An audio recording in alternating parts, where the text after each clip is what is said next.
o Elo surgiu de uma identificação de oportunidade. Exatamente. Eu acho que eu tive esse período aí que eu não queria trabalhar com logística, vi uma oportunidade, gostei de logística, né? Achei um propósito, né, de problemas a serem resolvidos. E eu comecei a gastar um pouco mais de tempo, além, obviamente, de um projeto que eu já tinha desenvolvido, que acho que me abriu portas para um tema específico, que acabou sendo o Elo, que é roteirização, como que eu posso me conectar melhor com o motorista, como eu posso ligar o motorista e o cliente final, quais são os benefícios de você ter um orquestrador por trás disso tudo. Então, acho que eu tive a possibilidade de ver isso de uma forma mais manual, e depois comecei a colocar um pouco mais de energia. Então, acho que o Elo surge de uma dor, na verdade, de você olhar para o mercado que está ficando muito mais complexo, muito pulverizado. Né? A logística ela passou de um momento que ela era muito centralizada, né? Apenas focada em grandes armazéns, grandes CDs, para dark store, ship from store, PUDOs, pequenos comerciantes, enfim, virou algo muito mais complexo. E fica difícil você gerenciar isso manualmente, né? Apenas se baseando em pessoas ou processos manuais. Então, acho que a dor, né, identificada foi: isso aqui está ficando muito difícil, eu preciso pensar em alguma coisa, no primeiro momento agnóstico, que pode ajudar a resolver esse problema, dar mais visibilidade, dar mais otimização, né? O lado do custo acho que é muito importante também. Não adianta você... Vou dar um exemplo aqui, né? Acho que teve uma fase em que, quando o Uber foi lançado, e nenhum problema falar o nome Uber aqui, porque isso é público. Todo mundo falava, não, Uber vai ter Uber de tudo. E a logística de e-commerce ela vai sofrer muito com o Uber vai resolver, vai quebrar todos os transportadores. Isso eu ouvi lá no comecinho, talvez lá em 2013, 2014. E não é bem assim, né? Isso não aconteceu. Né? Acho que outras empresas surgiram, a Elo surgiu, outros concorrentes da Elo surgiram, pegando elementos de tecnologia parecidos com o do Uber, que é você conectar, né, oferta e demanda, roteirizar, dar uma boa visibilidade para o cliente, mas olhando para particularidades de uma logística de e-commerce, por exemplo. Né? O que tem de diferente, por exemplo? O Uber, você vai de um ponto A para o ponto B. É a mesma coisa quando você pede uma comida. Né? Pizza, que você pede lá no outro aplicativo, vai da pizzaria para sua casa.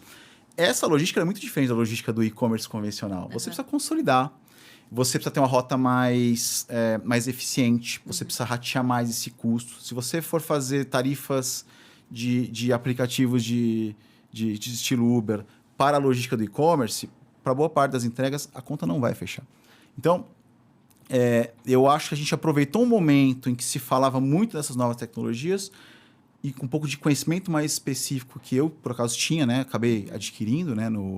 Nesse mercado mais complexo da logística, e falou, opa, por que não? Por que não empreender? Tentar fazer algo diferente. Então, eu acho que o gancho para começar a empreender surgiu aí.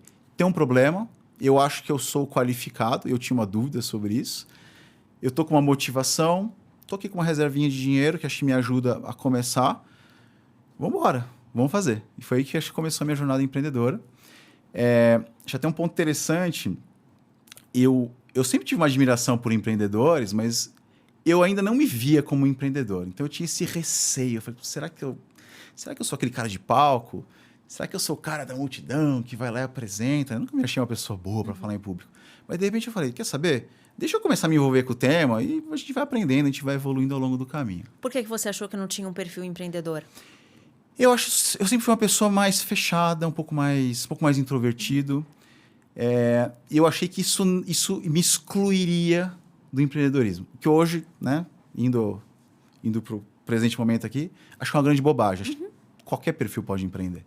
Né? Você tem um pouco de coragem. Se você tem um pouco de coragem, você tem uma ideia, você tem um propósito, né, tem uma vontade. E se você está preparado emocionalmente também, né, porque essa é uma jornada, né, uma montanha-russa, por que não?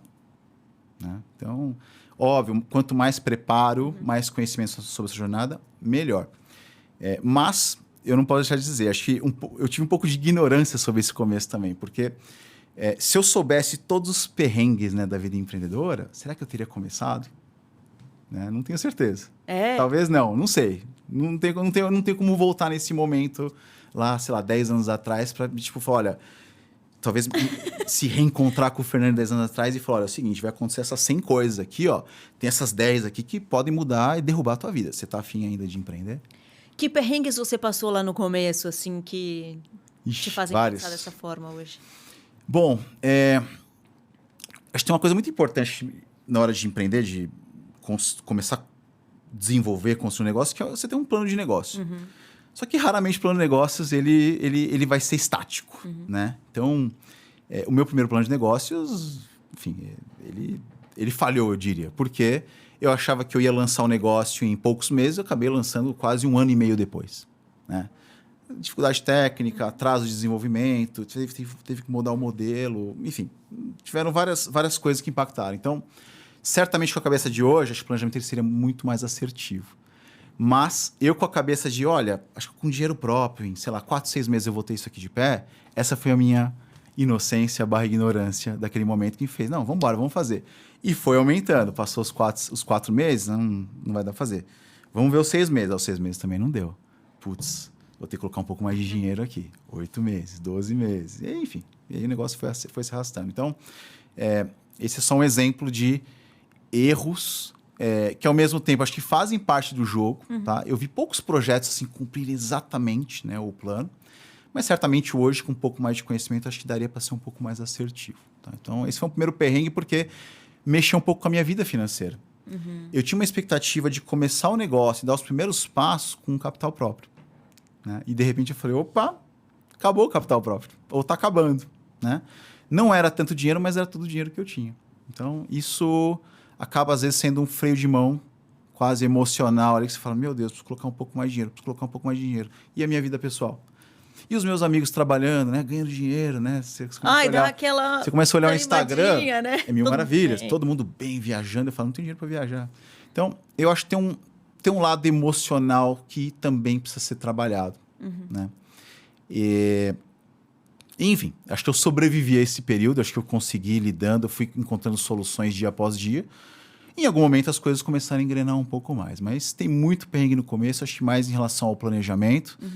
Acho que a própria decisão de capital próprio, né? E aí é uma questão muito pessoal, né? Não sei se outros empreendedores aí assistindo, né? Que também colocam capital próprio, sentem também esse freio de mão, porque você começa a misturar as coisas. Você começa a misturar, putz, o dinheiro precisa o negócio precisa de dinheiro para dar o próximo passo, e tá tudo bem, faz parte, mas é o meu dinheiro, né? E se não der certo, vou ficar sem dinheiro. Então, acho que eu entrei numa espiral em algum momento que eu falei, meu Deus, será que eu tomei a decisão certa? E o que te fez continuar?